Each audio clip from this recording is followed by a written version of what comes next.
पाश्चात्य दर्शन में चरित्र से ईमानदार, सच्चे एवं दृढ़ इरादों वाले सुकरात एक महान दार्शनिक रहे हैं, जिन्होंने अपने देश की युवाओं के पथ प्रदर्शन हेतु द्वंद्वात्मक पद्धति या प्रश्नोत्तर प्रणाली के माध्यम से सत्य, साहस, मित्रता, न्याय आदि संप्रत्ययों की स्पष्ट परिभाषा प्राप्त करना सिखाया तथा उनके जीवन को अपने ज्ञान से सही दिशा दिखाई।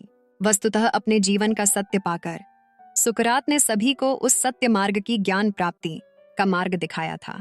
यद्यपि सुकरात तत्कालीन कानून, न्याय और व्यवस्था से संबंधित कानूनों का बहुत अधिक सम्मान करते थे, तथापि तत्कालीन शासक वर्ग के द्वारा सुकरात के खिलाफ युवाओं को भड़काने और जनमानस में प्रचलित देवताओं का अपमान करने का अभियोग चलाकर जहर का प्याला पिलाकर इन्हें मृत्युदंड दे दिया गया।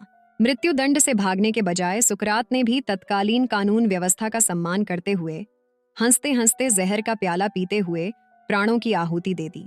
इस संदर्भ में सुकरात के द्वारा कोई ग्रंथ नहीं लिखा गया है, वरन उनके शिष्यों, विशेषत प्लेटो के द्वारा रचित कृतियों के माध्यम से ही उन्हें जाना जाता है। यदि हम भारत में सुकरात के समकक्ष दार्शनिक की तलाश करें तो 15वीं सदी के रहस्यवादी, अद्वैतवादी या एकतत्ववादी कवि, संत और चिंतक कबीर में भी हमें ये सभी विशेषताएं नजर आती हैं, जिन्होंने तत्कालीन धर्म, दर्शन, समाज और राजनीति पर गहरा प्रभाव डाला, जिसका असर आज तक दिखाई देता है। कबीर के द्वारा भी तत्कालीन समाज में कविताओं के माध्यम से जन चेतना का प्रसार किया तथा निर्गुण ईश्वर के रूप में राम को आराध्य मानकर मंदिर मस्जिद में बंटी हुई तत्कालीन जनता में धार्मिक सहिष्णुता उत्पन्न की। कबीर के शब्दों में, मोह को कहाँ ढूंढे रे बंदे, मैं तो तेरे पास में, ना तीरथ में, ना मूरत में, ना एकांत निवास में, ना मंदिर में, ना मस्जिद में, ना काबे कैलाश में, ना मैं झप में, ना मैं तप में, ना मैं बरत उपास में, ना मैं क्रिया कर्म में रहता, न ही जोग संन्यास में, ना ब्रह्मांड आकाश में, ना मैं प्रकृति प्रवार गुफा में, न ही श्वासों की श्वास में, खोजी होए तुरत मिल जाऊं एक पल की तालाश में।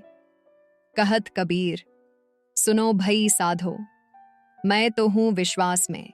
सुकरात की भांति कबीर ने भी तत्कालीन समाज में जन चेतना का प्रचार किया। तत्कालीन शासक वर्ग से प्रताड़ित कबीर को बनारस से मगहर को प्रस्थान करना पड़ा। सुकरात की भांति कबीर के द्वारा भी कोई पुस्तक नहीं लिखी गई, वरन उनकी मृत्यु के पश्चात हिंदी, अवधी, ब्रज और भोजपुरी बोलियों में कबीर रचित पद्यों के कबीर के शिष्यों द्वारा किए गए संकलन के माध्यम से हम कबीर को जान पाते हैं। कबीर ने संस्कृत और अरबी या फारसी की क्लिष्टता को दूर करते हुए जन प्रचलित भाषा में उपदेश दिया कि ईश्वर किसी ग्रंथ विशेष, स्थान विशेष तक ही सीमित नहीं है, वरन वह हर जगह व्याप्त है। कोई भी व्यक्ति सत्य को अपनाकर ईश्वर की प्राप्ति बड़ी ही आसानी से कर सकता है। जीवन के प्रति उदार दार्शनिक विचारों के कारण वर्तमान समय में भी कबीर हिंदू धर्म, इस्लाम धर्म व सिख धर्म तीनों में आदरणीय बने हुए हैं और हिंदू और इस्लाम धर्म की अर्थहीन परंपराओं, रीति रिवाजों की आलोचना करने के लिए कबीर को जाना जाता है। कबीर पंथी दावा करते हैं कि दोनों धर्मों ने क्रमशः वेद और कुरान की गलत व्याख्या की है और जीवन के सार को नजरअंदाज कर दिया है। कबीर के मतानुसार जीने का सही तरीका धर्म के मार्ग के माध्यम से है। सभी लोग ईश्वर के प्रतिबिंब हैं, अतः सब बराबर हैं। कबीर ने ईश्वर को समझने और चिंतन करने के लिए राम राम के मंत्र का प्रचार किया। दोनों धर्मों, हिंदू व इस्लाम, का गंभीरता से आकलन करते हुए कबीर अपने विचारों के लिए लड़े। हालांकि उन्हें दोनों संप्रदायों के द्वारा धमकाया गया, उन्होंने इसका स्वागत किया व उन्हें ईश्वर की ओर नजदीक ले जाने के लिए आभार प्रकट किया।